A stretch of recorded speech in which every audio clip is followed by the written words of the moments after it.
গরুর মাংসটা একটু নেড়ে দিলাম, কারণ মশলাটা মোটামুটি একদম মাখো মাখো হয়ে গেছে আর অর্ধেক প্রায় হয়ে এসেছে। এখন খাসির মাংস, এই যে খাসির মাংসতে গরম মশলাটা দিয়ে নিলাম, মেখেই বসিয়েছি এই মাংসটাও একসাথে।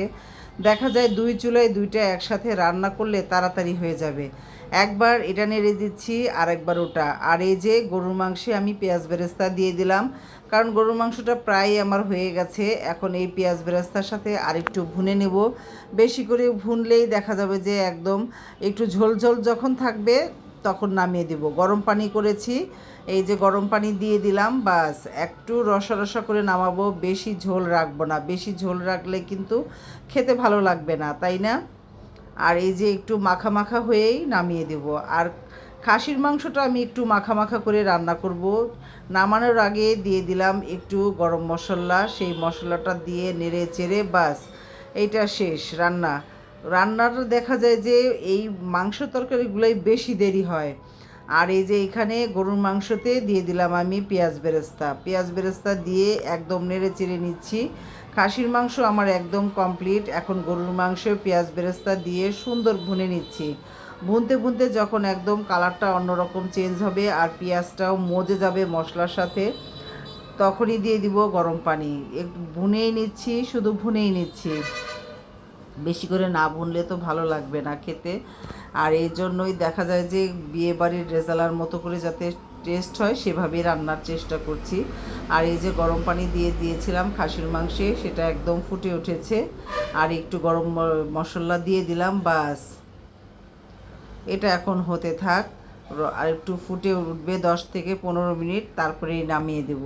মেহমানের জন্য রান্নার জন্য আসলে যে এফোর্টটা দিতে হয়, আমার তো খুব আস্তে ধীরে না করলে পারি না। আর এই যে দুপুরে আমরা খাওয়া দাওয়ার জন্য চিংড়ি দিয়ে চাল কুমড়া একটা তরকারি রান্না করে নিচ্ছিলাম। আর দুপুরে কী দিয়ে খাবো, কারণ মেহমান আসবে রাতে। এই মাংস দিয়ে আমি ভাত খেতে পারি না, সবজি আমার লাগবেই। আর রান্না করব ইলিশ মাছ দিয়ে বেগুন দিয়ে একটা তরকারি ঝোল, বাস এই দুইটা তরকারি দিয়ে আমাদের দুপুরে খাওয়া দাওয়া হয়ে যাবে। এই যে চিংড়ি, বেগুন, আলু আর ইলিশ মাছ একসাথে মশলায় কষিয়ে নিচ্ছিলাম আমি, নিয়ে গরম পানি দিয়ে দিলাম, বাস এই তরকারিটা দিয়েই আমাদের ভাত খাওয়া হয়ে যাবে।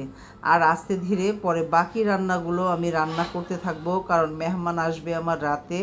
দুপুরে আমরা খাওয়া দাওয়া করে তারপরেই বিকালে বাকি রান্নাগুলো করব। আর এই যে আমি কিন্তু বাদাম খুঁজে পাইনি, আর এই যে নতুন করে বাদাম কেটে একটু ঘি দিয়ে পরে ভেজে নিচ্ছি। বাটিতে করে 2 রকমের বাদাম কেটে নিয়েছি, কেটে 2টা বাদামই ভেজে এখন দিয়ে দিব এই যে ফিরনিগুলোর ওপরে। মাঝে মাঝে এরকম হয়, কেটে রাখি কোন পলিথিনে খুঁজে পেলাম না, পরে নতুন করে কাটা কত যে কষ্ট। দেরির ভিতরে দেখা যায় আরও দেরি হয়ে যায়, এরকম তাড়াতাড়ির কাজগুলোই বেশি দেরি হয়। এই তো এখন ফিরনির কমপ্লিট, দুপুরে খাওয়া দাওয়া করব। খাওয়া দাওয়া শেষ করে তারপরে যে আবার রাতের বেলা মানে বিকাল থেকে অন্য রান্না শুরু করে দিব। এদিক দিয়ে ফিরনি তো শেষ হয়ে গেল, আর ওই যে বেগুনের তরকারিটা চুলায় আছে সেটা দেখতে হবে, তাড়াতাড়ি দিয়ে দিচ্ছিলাম। এক এই এই কাজটা একটু নিখুঁত